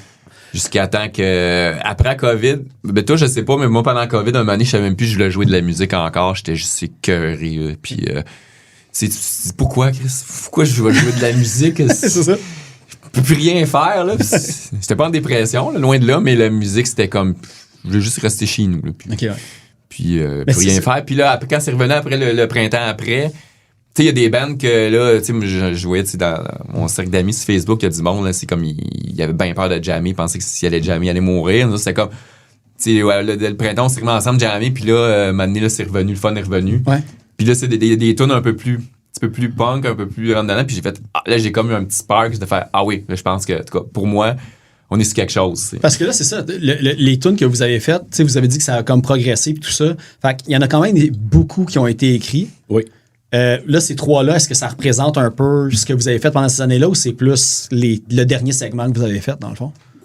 Je dirais le plus le dernier segment. En fait, là, c'est ça de revenir parce que justement... Mais là-dedans, il y en a qui sont vieilles. C'est juste qu'à un moment donné...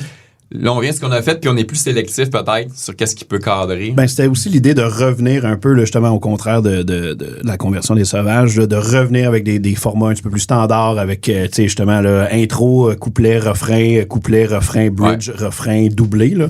Puis de revenir à ça. Fait que, tu sais, ça a fait du bien aussi, là, tu sais, Bruno, il y a de la mélodie assez facile, fait que ça venait comme un peu entraînant puis plus facile, fait qu'on a vraiment réussi à pondre plusieurs idées, de revisiter un peu, là, ça c'est un bon riff, on reprend ça, on recolle, et puis de laisser, parce que sinon, les autres jams, c'était des jam sessions de 27 minutes sur un riff, puis on explorait, on avait un drummer qui fumait énormément de weed, fait que ça laguait, c'était très, très, très long, puis je pense que c'est ça, le Bruno, quand il a replongé, puis moi, c'est ça qu'il m'avait dit. Il dit, moi, j'ai des tunes, j'ai quelque chose à dire. Fait que tu t'embarques-tu? J'ai dit, oui, absolument.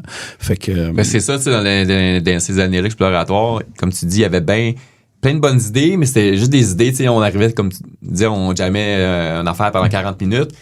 Mais après ça, il n'y avait pas le travail d'essayer de faire une tune avec ça. Mais tu sais, ça a été ça pendant 4 ans. Fait que, tu sais, il y a des... Comme le brouillon, mais sans le travailler et tout, là. Tu sais, j'enregistre tous nos jams. Fait que, tu sais, on a ça dans les ordinateurs. On peut tout réécouter, mais, tu sais, personne n'arrivait puis faire, OK, là, il y a un bon riff, qu'est-ce qu'on peut faire avec ça? Puis là, c'est comme en mai-juin, là, tu sais, de 2020 ou 2021, je sais plus. Puis là, les riffs commençaient, le vibe était plus cool. Fait OK, ouais, là, je suis prêt à essayer de faire de quoi. Puis à partir de ces idées-là, là, à essayer là, de racheter des parties, tu sais, là, mettre refrain. Là, tel riff qu'on avait fait là, 3 ans, ça ferait un super bon refrain là-dessus, on le colle là. Ça prendre un solo, un bridge, OK, là, finir la composition, tu sais. Ouais. Fait que c'est ça, Bruno m'a envoyé des tunes, là, genre Jam 19 octobre 2017, écoute la genre 3 minutes 16, puis écoute à peu près à 21 minutes ça. Puis je pense que t'as repris confiance aussi dans ton écriture, là, parce que c'était Pascal qui écrivait les autres textes. Fait que ça a été, je pense, c'est ça, là, de faire le show. Quand on se fait sauvage, Pascal écrivait tellement bien, puis tellement, tu sais, c'est un poète, ce gars-là, que j'étais comme complexé d'écrire. Puis j'avais un blocage carrément. Parce que, je sais pas, j'anticipais un jugement, même s'il n'y en aurait probablement pas eu, je sais pas, ça me bloquait, tu sais. Tu sais, aussi d'écrire de quoi de plus neutre ou plus sérieux, on va dire, versus comme, tu sais, les marmottes, puis tout ça aussi, tu sais, t'avais-tu comme une gêne par rapport à ça d'essayer de le corriger de des affaires puis de penser qu'il allait faire comme non, j'ai tout ça en main. Ben lui, il aimait écrire, fait que tu sais, justement, il a dit gars, moi, je vais écrire les textes, tu sais. Okay. C'était laborieux, ça a été long, mais tu sais, il les a tout écrit, puis j'essayais même pas, là, tu sais. Puis les fois que j'ai essayé, j'ai pris des fois des journées, là, tu sais, off pour dire je vais écrire, puis il n'est pas sorti, c'était une phrase, là. Je m'auto-censurais, puis j'avais pas d'idée non plus. Puis quand t'as une idée, ça aide aussi. Fait que c'est ça. Fait que ça a été assez spontané, là. Puis, fait que tout ça pour dire que oui, on a plusieurs tunes qui sont déjà montées et tout ça. Il reste à fignoler une couple de trucs, s'assurer d'avoir... Aussi, tu sais, on a eu ça a été plus rock'n'roll au niveau des drummers aussi. C'est ça l'affaire. Je t'avais demandé, j'étais comme, on va être obligé de couper le bout, parce que là, c'est Pierre-Yves au drum. Puis là, j'étais comme, c'est lui qui fumait comme plein de battes, puis là, il va comme pas vouloir c'est tout ça. Parce que lui, c'est un aussi que j'ai pas trouvé grand-chose. Puis même que le seul truc que je trouvais, c'était que c'était comme un cuisinier, parce que c'était écrit sur le Bandcamp, je pense, quelque chose de même. Mais il a été cuisinier pour vrai. J'ai pas écrit ça gratuitement. Ouais, non, c'est ça. Fait que Pierre-Yves, c'est un vieux chumé que ça fait 10-15 ans que je connais. C'est un gars qui étudie en jazz au drum, tant au cégep qu'à l'université. Dans le fond, il avait laissé le drum un peu et puis il nous a demandé de revenir au local. Puis, en fait, s'il pouvait avoir un spot au local. Puis, on a dit absolument, ça l'aide à split le rent. Puis après ça, c'est ça, ça a donné que Adam, il voulait pas continuer. Je pense qu'il aimait moins la forme, justement, un petit peu plus classique des tunes, où est-ce que ça s'en allait, la pression de peut-être justement vouloir sortir un disque, investir de l'argent, du temps, commencer à faire des shows. Fait qu'il a décidé de quitter. Ça a donné super bien. Je pense que dans la même semaine, là, je pense Pierre-Yves arrivait. On s'est dit, il sait c'est quoi un 6-8 Fa mineur 12. Ouais. Fait que yes sir, on va l'essayer. Puis ça a donné, là, c'est ça le démo. Fait qu'on a travaillé beaucoup à défaire un peu ses réflexes jazz, à essayer de l'amener dans le rock. Puis on n'avait pas nécessairement le même langage. Fait que là, c'était plus... C'est comme dans ma tête, moi, c'était évident, mettons, tu rentres un fil, là, tu sais, puis ou tel genre de passe, mais, tu sais, qui sont des fois très clichés dans le garage, dans le punk rock, puis, mais clichés dans le bon sens, là. Ouais, mais c'est ça qui fit à cette place-là. C'est ça que ça prend, tu sais. Puis lui, ils avaient pas, fait que là, c'était comme, aussi d'y expliquer, tu sais, de rentrer ça de même, tu sais, au lieu de faire un truc plus jazz ou plus, whatever. Fait que là, c'est ça, on a monté 3 tunes pendant une couple de mois. Fait que là, après ça, la prochaine étape, c'est ça. C'est que là, tout notre back catalogue, là, le revisiter avec Pierre-Yves, tu sais, puis de finir les tunes. Okay. Fait que si vous avez un back catalogue, puis tout, tu sais, justement, parce que là, il y a 3 tunes sur le démo, mais s'il y a vous voulez faire des shows, vous avez quand même du bon stock pour faire un 20-25 minutes facilement. On n'est pas prêt là, mais ça se montre très vite parce que toutes les bases de tunes sont là. Après ça, c'est de l'assembler avec le drum puis de fignoler des affaires, là. T'sais, on serait pas prêt à enregistrer 12 tunes là, mais pour faire un show, les idées sont là. Okay. Fait que, au pire, la moitié du set, ça sera des covers des marmottes. C'est ça. Not. Ouais, c'est ça, parce que là, il y a une petite mini tournée en automne là, qui commence. Là. Ouais, avec les Burns, c'est ça. Ouais. Sinon, avec, on va dire, vos passés, vos anciens bands qui ont été sur des compagnies, est-ce que vous avez proposé, disons, à Bravo ou à, je me sais plus c'était quoi, qu'il y avait Dirty Tricks, là, je pense qu'il y avait comme Grabbeuse ou quelque chose de même, mais c'est un label. En fait, c'est le label à meilleur, Blue Sky, Turn Black, c'est ça, qui avait décidé de sortir le truc. C'est ça, là, c'est Bruno qui a le PR, là, qui connaît plus de monde. Présentement, je l'ai envoyé à Bravo. Pour l'instant, pas une nouvelle. Je sais pas si c'est l'été aussi, ou peut-être que ça les intéresse pas. À un moment donné, j'aurai une réponse, j'imagine. Puis pour le reste des labels, je me suis dit, je vais laisser passer l'été. Tu sais, le monde, des fois, sont off. Puis à rentrer, on va faire un shipping, envoyer ça comme à tout le monde. Puis, tu sais, le démo, il est là, il est disponible. Ouais, c'est ça. Puis après ça, tu sais, on verra. Mais pour l'instant, j'ai juste envoyé, c'est ça, à Bravo parce que, tu sais, j'ai une relation avec eux autres, là. Mais on verra à l'automne. Puis ce serait le fun d'avoir un deal, juste pour... pas que c'est si important d'avoir un deal, mais c'est pour avoir un deadline, tu sais, pour se botter le cul. Parce que, tu sais, s'il n'y a pas d'ultimatum, c'est plus dur, tu sais, parce qu'on travaille tous, on a des enfants, tu sais, que les journées passent vite, fait que d'avoir comme une date butoir, ça nous aiderait pas mal à closer nos choses à une couple de mois versus une couple d'années. Est-ce que vous voulez justement sortir un deuxième démo à vraiment, relativement court terme, dans la prochaine année ou... Je pense avoir un label intéressé, on serait prêt à travailler sur l'album. S'il n'y a pas de label, je sais pas, moi je pensais y aller par shot de démo, là, sortir des 3-4 tonnes de la shot puis construire là-dessus. Là. OK. Puis parallèlement monter un set aussi puis commencer à refaire des gigs. Là, ça fait longtemps, plus longtemps que toi. Là, fait que ça, j'ai bien hâte. Là. Puis tu sais, quand on va commencer à faire des shows, je pense qu'il n'y a pas d'urgence à sortir un disque après ça. On peut sortir des démos, couple de démos par année jusqu'à temps que quelqu'un veuille le sortir. Parce que s'embarquer là-dedans, là, sortir, promouvoir un disque, tu sais, on l'a déjà fait là, en DIY, mais c'est de la job, de l'énergie, puis... ça n'a pas la même visibilité non plus. Pas la même visibilité. Puis c'est le fun d'avoir une équipe qui travaille pour toi là, derrière. Là. Ben, c'est que ça, tu sais, aussi, ça va tellement vite, là, on ne sait plus, je veux dire, tu sais, la scène locale, elle a grandi, elle a muté. C'est qui à cette heure, là, le booker qui est hot, c'est quoi les bands qu'il faut qu'on sollicite pour jouer. Tu sais, ça passe vite, on a les réflexes de, on va aller jouer à l'ESCO, on va être au Big Cheese après. Tu sais, fait que, tu sais, c'est ça, c'est très, il y a 15 ans en arrière. Fait que tu sais, c'est ça, de re-rencontrer le monde, la relève, c'est tellement cliché, mais c'est ça, de revoir c'est qui bûche encore, comme nous, quand on avait 25 ans, qu'on bûchait, puis que, tu sais, jammer 4 fois semaine, partir 3 shows back-à-back tout le temps, aller partir en tournée l'été, je veux dire, ça serait le fun à refaire. Il y a beaucoup de choix, je vous dirais. Là, si vous voulez des suggestions, là, je vous enverrai des petites listes et tout, là, mais c'est ça, comme je disais, je pense que c'était au dernier épisode qu'on a parlé de ça, je suis plus certain.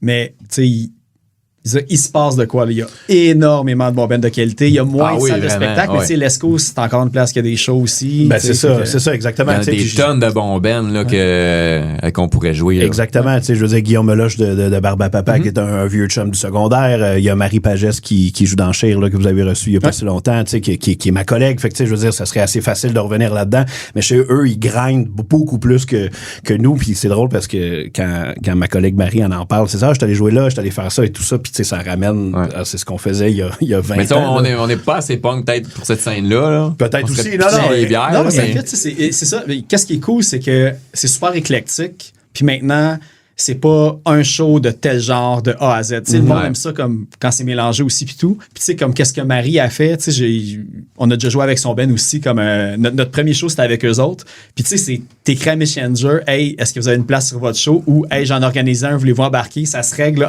Après, comme décider qui amène le gear, c'est ça qui est long, là. Mais c'était une date, quand t'as une salle de déjà bookée, faut que tu te prennes des mois d'avance aussi. C'est facile, là. Tu sais, t'as un oui ou t'as un non, puis ça part de là. C'est ça, mais tu sais, avec la conversion des Sauvages aussi, ça a été difficile aussi, là, d'envoyer, de prendre contact avec des bands, tu sais, puis de revoir nos contacts, tu sais, puis qui s'attendaient que ça sonne comme, justement, les Marmottes, comme Dirty Tricks, puis ils écoutent ça, ils font, ah non, finalement, non. Puis, moi, je pense que c'est ça la déception. J'avais oublié ce bout-là, mais on envoyait des bands, qu'on connaissait, tu sais, puis que tu leur écris, ah ouais, j'ai hâte d'écouter. Puis là, tu l'envoies, puis pas de réponse, tu sais. Ou tu croises quelqu'un dans un bar, tu parles de ton band, hey, ça a l'air cool, là. Tu m'en l'enverras, on va l'écouter demain dans la van, on s'en va jouer à Québec, tu y envoies aucun retour. Se faire ghoster, c'est ça, c'est arrivé souvent. Fait que, tu sais, l'ironie, pour revenir à l'ironie, un 10 dans les égouts, c'est un peu ça, là, c'est ça. Fait que, on va y aller d'entrée de jeu, là, c'est comme... Exactement. Là. Une affaire que j'ai tout fait, presque tout fait pour essayer de retrouver. Puis là, j'espère, Pat, que tu étais là à cette époque-là, parce que j'ai écrit à Félix B. Desfossés, à Radio-Canada, à Jonathan Beauregard, pour Dirty Tricks. Dans une couple d'articles que j'ai vus, il parlait du film Ouch Rouen. Puis c'était un show avec les prostitutes puis Chocolat. Puis ce film-là, il est supposé être dans les archives de Radio-Canada, puis j'ai fuck all trouvé rien. Fait que là, j'étais là comme... Puis là, je vois ta face, je fais comme shit, j'aurais pas plus d'informations au sujet de ça. À Rouen? Ouais. C'était Bande à part qui l'avait tourné. Bande à part, en fait, mais c'est ça c'était une édition du FME, en fait, là. Ouais, je pense que c'est ça que j'ai compris, Je suis pas sûr que ça soit le même bill, par contre. Ah, OK. Parce que moi, Félix, il m'a dit, oui, j'étais sur ce show-là. Puis après, ils m'ont dit, c'est la fois que, genre, Jonathan m'a dit, c'est la fois qu'il n'y avait pas de monde sur stage. Tout le monde avait comme des petites parcelles d'informations, mais j'étais comme crime. Ils ont fait un film. C'était quoi, ce film-là? Ça va être malade comme film. Ouais, c'est ça. Parce que je pense que c'est pas nécessairement juste du live, mais c'est comme le festival aussi, puis tout, des entrevues. Peut-être parce qu'il me semble que cette édition-là, on avait juste fait un show, puis c'était un gros show là, quand même. Là, fait que, tu sais, je sais que le FME, là, tu peux être appelé à jouer dans un barbecue, après ça, jouer dans la salle justement de poutine, puis après ça, faire un autre game. Mais il me semble que ce show-là, c'était bande à part, ça, je me souviens, on a eu un beau cachet, c'est la première fois que j'ai reçu de l'argent autant de même.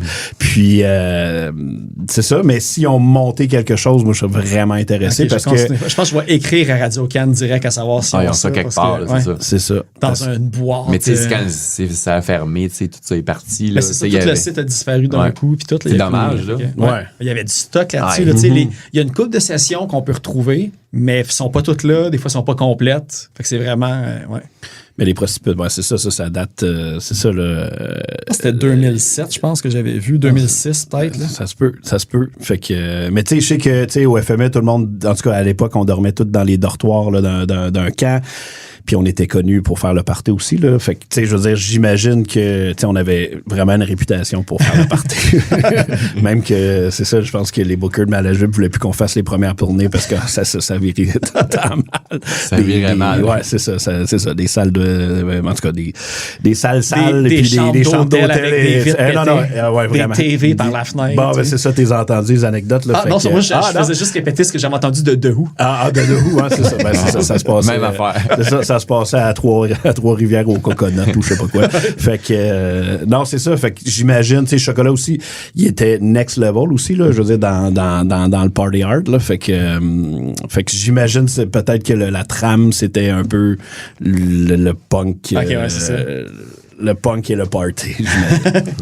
Puis, est-ce que vous aviez eu du trouble avec le nom de band à cause de l'autre band? Je pense que c'était un band du UK ou des États-Unis qui s'appelait comme ça, genre dans les années 70, qui avait quand même eu un gros succès. Ouais, ben, on a mis un préfixe devant, puis je pense à régler l'affaire. Pour vrai? Ouais. Mais il n'y a pas eu, non, il n'y a pas eu de merde légale, là, à moins que Joe, tu me corrigeras, là, mais, non, c'est ça, je pense qu'on l'a vu, on l'a vu plus tard, là. Dans le fond, on connaissait même pas ça, puis c'était un assez gros band, là, en fait, Dirty Tricks, là. Fait que je pense qu'on a mis juste The devant, puis on a roulé notre Ah oui, juste ça, c'était assez. Ouais, ben, en tout cas, je veux dire, on n'a pas eu d'avocat, il n'y a pas eu d'avocat qui nous ont, en tout cas. Mettre un X après Bush. Ouais. Bush X.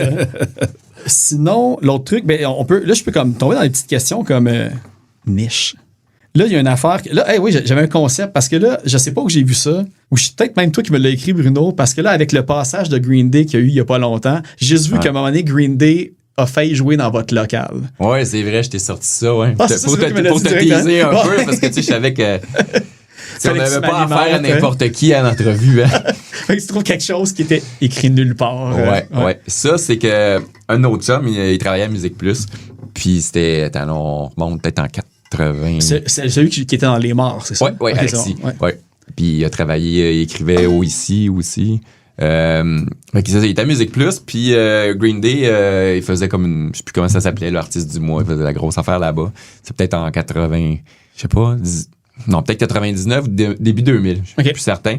Puis là, eux, le lendemain, ils jouaient à Letterman. Je pense que c'est une nouvelle, non, sûrement pas une nouvelle tune, mais en tout cas, ils jouaient à Letterman le lendemain. Puis là, il y avait le goût de pratiquer la tune pour Letterman. Fait que là, ils disent à Alexis, tu connais-tu du monde, un local de musique où on pourrait aller? Fait que là, Alexis m'appelle, mais il était rendu, je sais pas, 10h30, 11h le soir. Là, je réponds, mais là, j'appelle le gars ou le local, parce que le local était dans le sous-sol d'un gars. Okay, fait que là, moi, j'appelle, le local est-tu libre? Bon, là, le temps que je rappelle Alexis, fait que là, le temps que le jeu du téléphone se fasse, ben là, les gars de Green Day étaient passés à autre chose. Il y avait plus de Non, ils ont juste pas jammé, ils étaient rendus party avancé, là. Ouais. Mais il y a comme eu un 20 minutes, t'es comme, Green Day va venir à notre local! Ça aurait été malade. Le local, c'était pas comme ça. C'était pas Rouen ou Cité 2000. Non, c'est sur Delaroche. C'était dans le sous-sol de notre ancien gérant. Ah, OK. Ouais. Maudit, ça a passé si proche. Puis il y a du monde qui habitait là, puis il y avait d'autres groupes qui jouaient là. Okay. Donc, il fallait valider. Là.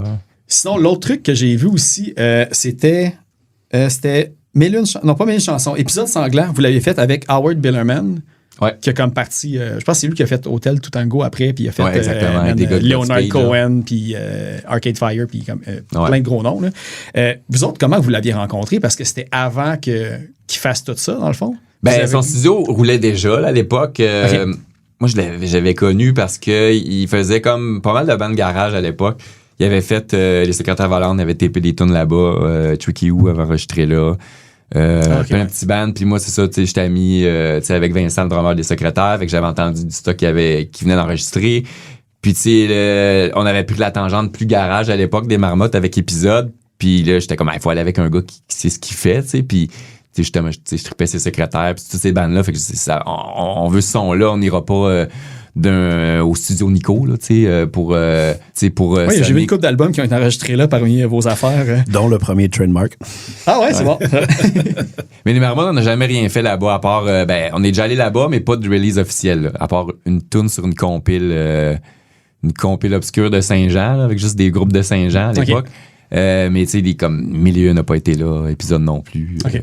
Puis l'autre affaire, j'avais demandé à Sébastien, il avait dit, ah oui, tu sais, on l'aimait bien, il était cool, fait qu'on était allé avec, mais puis moi, j'ai cru comprendre que toi, tu étais un gros fan aussi des Doughboys puis de tout ça, fait que tu sais, Jonathan Cummings, comment c'est venu aussi à travailler avec lui à un certain point?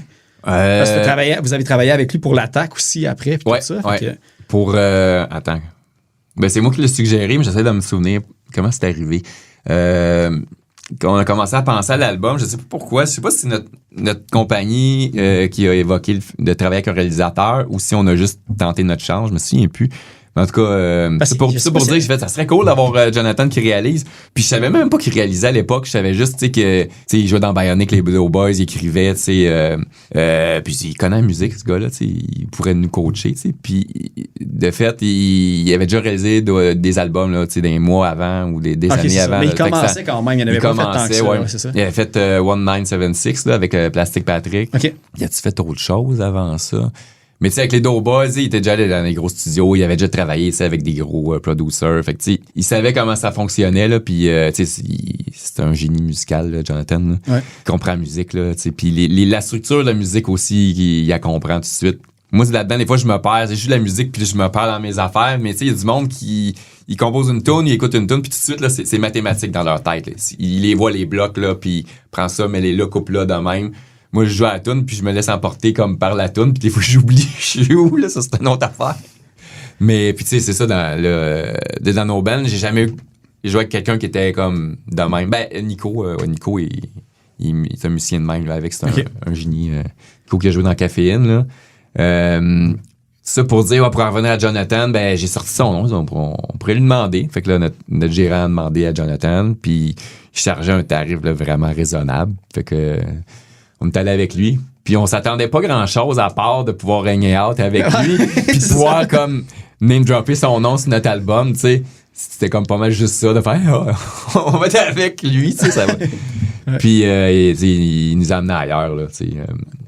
Il a amené le côté plus léché, tu sais, plus abouti des tunes. Ça a bien tombé. Ben, c'est ça parce que, tu sais, j'imagine que ça s'est bien passé, mais tu sais, comme on va dire, l'histoire a déjà sorti une couple de fois, tu sais, ça s'est comme mal passé avec la compagnie disque à la fin, puis ça l'a élagué un peu les marmottes et tout. Mais vous êtes retourné après avec l'attaque, dire que ça s'est quand même bien passé malgré le crash après. Ouais, on avait mis l'expérience avec l'attaque, on y a demandé, puis là, c'était pas ça n'a pas donné le même résultat parce que c'était pas les mêmes objectifs.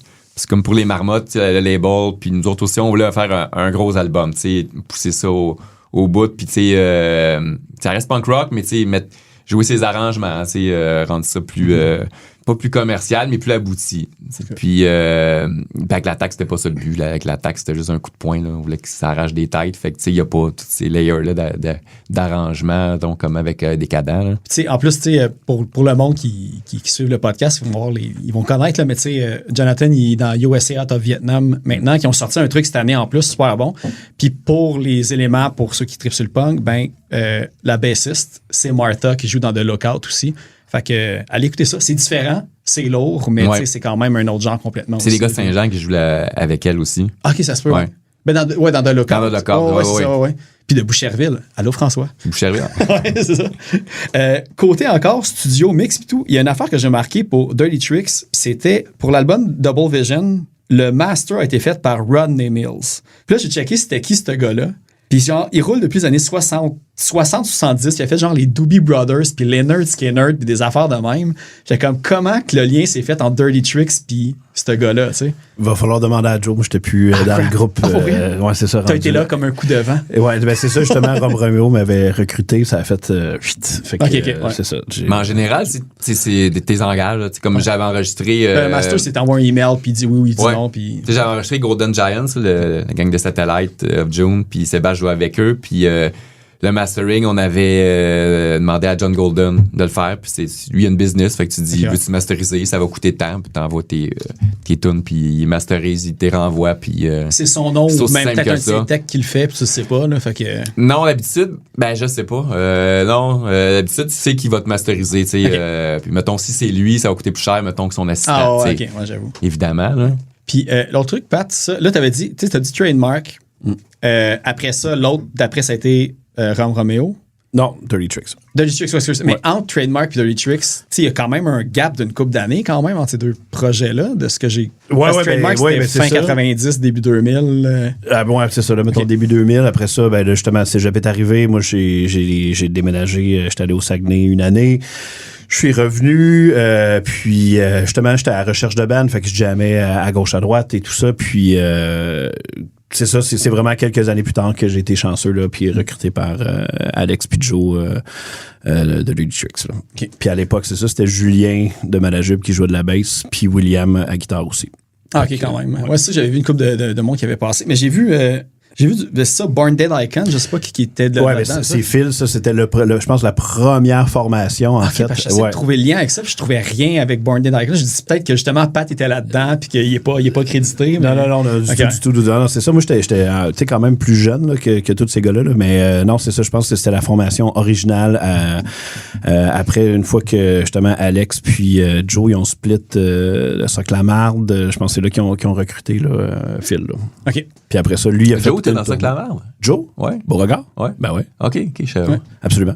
Fait que c'est ça. C'était un peu plus tard. Fait que comme je te dis, c'est un concours de circonstances. Je suis revenu à Montréal. J'ai commencé des études. Puis c'est ça, c'est à la fin de mon cégep. Je pense que j'ai été recruté là, par les gars. Mais question de même, parce que c'est arrivé beaucoup sur le podcast que je reçois du monde qui sont allés étudier au Saguenay.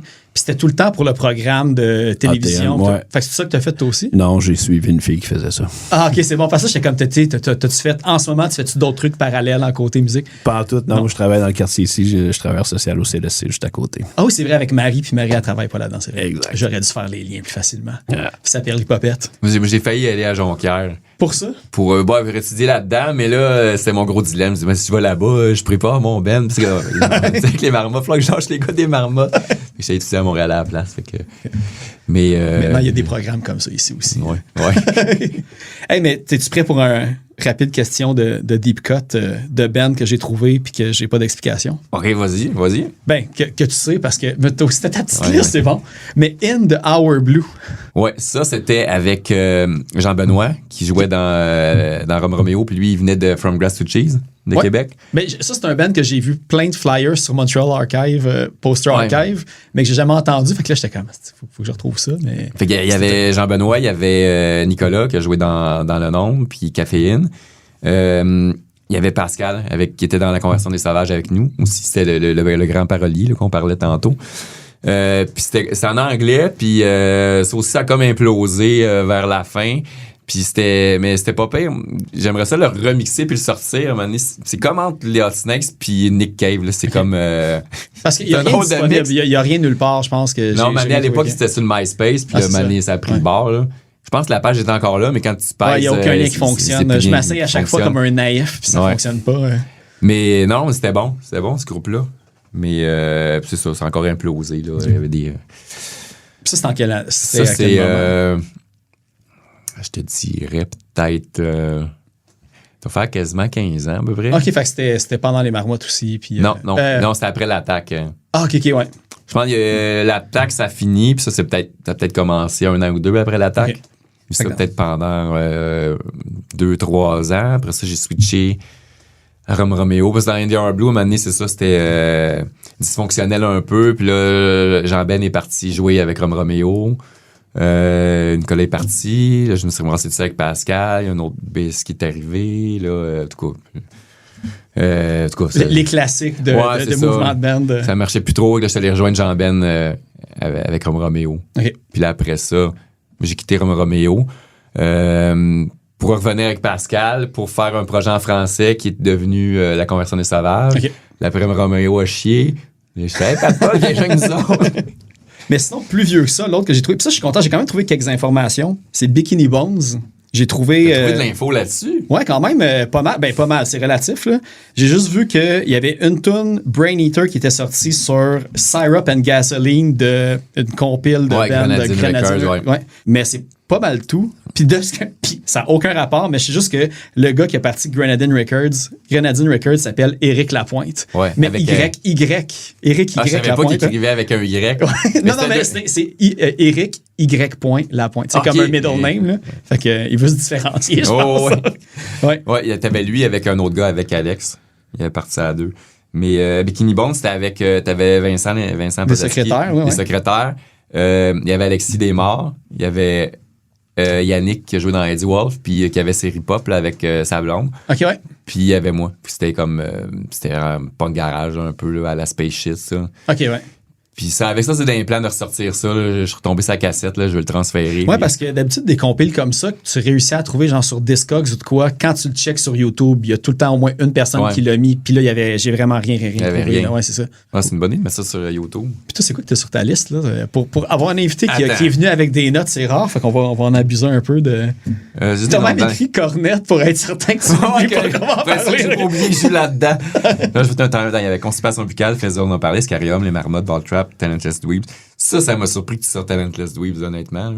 OK, parce que t'étais dedans. Oui, j'étais dedans. Je savais pas. OK, c'est pour ça que j'avais compris Mario, tantôt. Stéphane de Sub, Sébastien, puis moi. Okay, mais quand Scarium m'a comme chié parce que le drummer, pas le drummer, le chanteur, trouvait que j'étais pas assez cool. OK, parce qu'il y a une place que j'ai trouvé l'article.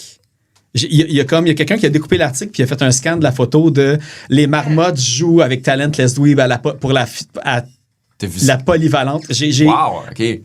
J'ai ça, en tout cas, je checkerai dans mes notes. Au pire, je te l'enverrai. Mais c'est vraiment quelqu'un qui avait découpé l'article. Puis là, je suis en train de me demander, j'ai-tu trouvé ça dans Macadam ou j'ai-tu trouvé ça dans le zine des Marmottes?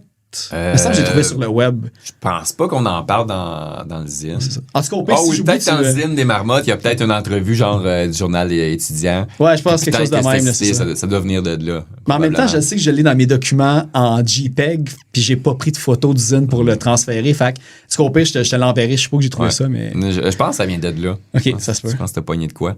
C'était comme genre entre Nirvana, puis les Doughboys, puis. Les Dead Kennedys, là. C'était comme genre punk, pop, grunge un peu. Okay. C'est pas vrai, mais on n'a jamais rien enregistré. Pour suivre ma liste, bon, les morts, Bikini Bones, l'Attack, In the Blue, on a fait le tour, là. C'est pas mal. Fait que, il me manquait juste un, deux. Le 1, c'est ça? Bravo. Il me manquait Faisal. C'est fort, tu vas gagner le trophée. J'ai eu tout. C'est quoi quand tu joues à Super Mario World? Là, tu fais tout avec les étoiles, puis là, ça change de couleur. Là. J'ai atteint ça. Tu viens de reciter Faisal, là, ça, faudrait que je te fasse entendre ça. J'avais composé Bacon à l'époque, mais avant que j'assume puis que j'écrive des petites paroles épaisses, c'était juste la musique, puis là, c'est Sébastien des Marmottes qui a décidé de la chanter. Puis il avait écrit des paroles sur un coin de table, là. Puis c'est ridicule, c'est ridicule. Ça parle de quelqu'un qui dort dans sa chambre, puis que là, il y a un voleur qui rentre chez eux. Puis là, qui l'attache, là, c'est « J'étais dans ma chambre, je dormais paisiblement. » Je vais chanter comme ça. « J'étais dans ma chambre, je dormais paisiblement quand j'ai entendu un bruit. » On dirait le truc de Passe-Partout, on dirait que c'est comme Canel qui chantait comme, tu sais, dans le noir. Ben, c'est la musique de Bacon, fait que c'est le même air, c'est juste que là, c'est ça, là, c'est ça, ça raconte c'est belles paroles, mais c'est drôle. Hey, mais Bacon, c'était sur le démo, Troc des Marmottes, ça se peut-tu? C'est toi qui l'avais dessiné, la pochette? La pochette? Quand on a fait le démo, là, c'était Mathieu Sub qui était là. Parce que, attends, ça, je pense pas qu'il t'allait raconter les goyettes. Moi puis Martin, c'était marrant au début, c'était vraiment juste nous deux. Puis là, on tapait nos tunes, tu sais, avec... j'avais pogné un 4-track que j'avais fait venir des États-Unis. J'avais vu une annonce, genre, dans le Guitar Player magazine, il y avait un 4-track pas cher. Puis là, mon père avait appelé aux États-Unis par mail order, il avait fait venir ça. 4-track cheap. Fait que là, on se tapait de même. Puis... là, maintenant qu'on a fait des mots troc, on avait demandé à Sébastien, hey, tu nous portes-tu ta bass? Puis là, il avait pas voulu. Tu vas voir, tu joueras jamais avec nous autres. Ouais, c'est ça. Tu sais, celui qui a comme sa bass a comme 15 ans, qu'il a travaillé plein d'heures pour l'avoir, c'est son cadeau précieux qui veut que personne d'autre touche, dans le fond. Là. Mais pourtant, il était pas le même, Seb. Je sais pas. C'est pas juste pour nous faire chier, pour nous niaiser. Pas pour nous faire chier méchamment, mais il a dit non, je la prends pas. Pour vous. Puis Mathieu t'es venu. Juste parce qu'il n'y a rien à faire, là. Je pense que c'est une journée pédagogique. Puis d'ailleurs, dans l'intro, c'est la voix de Mathieu qui fait l'enfant. Là, parce que l'intro, c'est comme un kid qui demande à son père de l'aider à faire cuire du bacon. Sauf que le kid, il se crisse les mains dans le poêle. Fait que là, ça frit. Puis là, il trouve que ça sent le bacon. Puis ça, c'est la prémisse de la toune. Moi, ça me fascine juste, c'est ça, 30 ans plus tard, on se souvient encore de ça. Ouais. Je me rappelle, c'était la cuisinière, je me rappelle de la scène, là. On est là avec le micro, puis j'avais chauffé une poêle en fonte, puis j'ai crissé de l'eau dedans pour que ça fasse le pshhh. Là, t'as Mathieu qui est comme « ça fait mal! » C'est ridicule. Il y a quand même beaucoup de travail de création sonore là, pour un démo. Vraiment, bon, oui. Tout ça sans aucune formation. Écoute, ça paraît pas. Ça paraît pas. Avec des micros à de chaque. Mais ça pour en venir que quand on s'était épais, on changeait tout le temps de nom de band. Puis là, cette fois-là, on a trouvé les Marmottes aplaties. Puis je pense même que c'est Mathieu qui l'a trouvé le nom. Mais c'est vague. Puis c'est Mathieu qui avait dessiné la pochette, me semble. Ah ouais, OK. Ouais. Parce que dans notre tête, ça allait pas plus loin que ça. Là. Ça avait passé, mais là, je pense qu'il y a comme eu 3-4 cassettes de ça de fait, puis il y en avait une sur eBay qui se vendait genre 500$ l'année passée. Là. Ouais. Il y avait peut-être 3 cassettes, là, tu sais, une pour Martin, une pour moi, puis l'autre, j'avais envoyé à CISM. Puis il y a une fille à CISM qui a comme flashé là-dessus. Qui vous a permis de faire l'entrevue un peu malaisante aussi. Exactement, difficulté technique là, à écouter. Puis je pense sur Bandcamp d'ailleurs, fait que j'invite les gens à aller entendre ce moment-là. C'est malaisant. Ça commence l'entrevue en disant, là, on a des gars de 16 ans, ça va être un peu difficile parce qu'ils n'ont pas grand-chose à dire. Mais elle dit pas ça, c'est le signe de l'humour, là. Et dead serious, là. À chaque fois que vous répondez, t'as l'impression que tu dis quoi, puis tu fais comme. À chaque fois, après, vous êtes crampé à chaque phrase, vous dites on avait un band, on avait une cassette, mais on l'a perdu, puis des affaires comme ça. Quand je suis tombé quand on a fait le release des Marmottes, puis que j'ai fouillé dans les cassettes justement pour sortir des archives, dont cette entrevue, je suis tombé là-dessus, puis. J'étais donc un cave parce que non, mais check ça pourquoi? Parce que j'ai jamais perdu de cassette, là. J'ai juste dit ça pour la blague, là. Ouais, pour la blague ou pour la niaiser, pour whatever. Parce que pour faire une histoire pour les auditeurs, c'est qu'elle demande avez-vous d'autres groupes, avez-vous déjà enregistré quelque chose? Puis là, moi, je dis oui, j'ai un autre groupe, puis on a enregistré un démo, mais on l'a envoyé nulle part parce que j'ai perdu la cassette. J'ai pas perdu la cassette, là. Puis l'entrevue dure comme 3 minutes et vraiment pas long. Je l'ai pas vu au complet, là, m'amener. Puis il y a des blancs, m'amener, on dit des affaires, puis là, il y a des silences, puis elle dit ah bon? Des malaises. Est-ce que vous l'avez croisé comme des années plus tard, cette personne-là? Non. Ouais? Mais j'ai appris plus tard que cette fille-là, là, on est trop Céline jeune. Dion. Non, quand même pas, mais check ça. Ça dit quoi, man? René Simard, quand il était petit, il a fait une toune en duo avec une petite fille. Il avait peut-être, je sais pas, 10 ans à l'époque. Mais c'était pas avec Nathalie? Non, c'était pas, non. Okay, c'est une petite fille noire qui s'appelait Pascal. Je me souviens plus de la toune, mais ça a été bien populaire dans les années peut-être 70. Puis c'était elle. Ah, ouais. Elle avait grandi, puis là, elle faisait de la radio à CISM. C'est malade, pareil, là. Fait que là, notre lien avec René Simard. C'est ça, à 2 degrés de séparation. Quasiment. C'est cool. Ben là, évidemment, ça, j'ai comme encore plein de trucs, mais là, vu que pour te montrer là, comme que Bruno, que je t'avais pas oublié, puis que si à un moment donné tu veux revenir, on tapera sur les Marmottes au pire un peu plus, parce qu'évidemment, c'est un sujet infini. Vous avez parlé que peut-être éventuellement d'autres tunes qui vont sortir. Est-ce que vous avez des trucs à annoncer qui va se passer dans les prochains mois? Ça va sortir. Ben, moi, je vais au feu d'artifice ce soir. Ben, t'es en vacances, ben, moi, tout. Ouais, c'est ça. Ben, non, en fait, pas pour le l'instant, mais il faut qu'à la rentrée, là, on. Ben, là, c'est quand fin septembre, il y a la mini tournée des Marmottes. Fait que là, septembre, je me remets là-dedans. On va jammer intensément avec les marmottes, là, juste pour donner un set décent. Fait que là, tu sais, bon, peut-être, on va continuer à jammer, nous, mais un peu plus modérément. Mais après ça, on va s'y remettre là, pour clencher les autres tunes, les terminer, les enregistrer. Puis, il y a même des shows avec les shérifs, de ce que j'ai vu aussi. Oui, on joue au fouf avec les shérifs. Ouais. Sinon, les autres dates, c'est l'Assomption, Alma, Québec en headline. Là. OK, ouais. T'sais, à Montréal, on n'est pas headline, on ouvre pour les shérifs. Là. Ça va être cool. C'est déjà sold out. Oh, ouais, c'est ça. Ouais. Bon move de. C'est Charles qui a fait ça, Charles? Oui, exactement. Ouais, il me l'avait demandé. Puis là, comme on a accepté, c'est là qu'on a fait bon, tant qu'à pratiquer pour un show, on va faire une couple d'autres. Parce que avec la pandémie, en 2020, on était supposé de jouer à Alma puis Québec, puis ça a été cancellé. Puis ça avait été reporté au début. On était supposé jouer peut-être en avril. Puis ça a été reporté en juin, juillet. Puis là, ça avait été fermé tout l'été. Puis là, rendu après, là, fait de la marde. C'est tout le côté aussi, si vous voulez faire des shows avec Cornet, je vous le dis encore, au pire, vous me demanderez des cues, je vous mettrai en contact avec le monde parce qu'il faut que ça se passe. Puis anyways, faire un show, même si ça avait juste un démo de 3 tonnes, faire les autres, c'est jamais perdu à faire aussi et tout. Mais c'est clair qu'il va en avoir, là, c'est ça notre but. Là, il faut qu'il y en ait. Oh oui. Oh, on commence à sentir déjà une petite tension. Là. C'est bon. Puis tout est sur Bandcamp. Fait que si vous voulez aller donner quelques dollars à Cornet puis aller acheter des tunes du démo, on a entendu Viande humaine en introduction. Puis on va aller finir ça avec Respirateur artificiel. Puis aussi, on va avoir la suggestion du blog Les Insoumises. Puis on choisit une chanson de La Sécurité. Qu'il y a des membres genre de Choses Sauvages puis Laurent Sanne là-dedans et tout ça. On va aller écouter la chanson aussi Dis-moi pour closer tout ça. Puis, merci Pat et Bruno d'être Merci à toi de l'invitation. C'était un honneur. Puis c'était cool.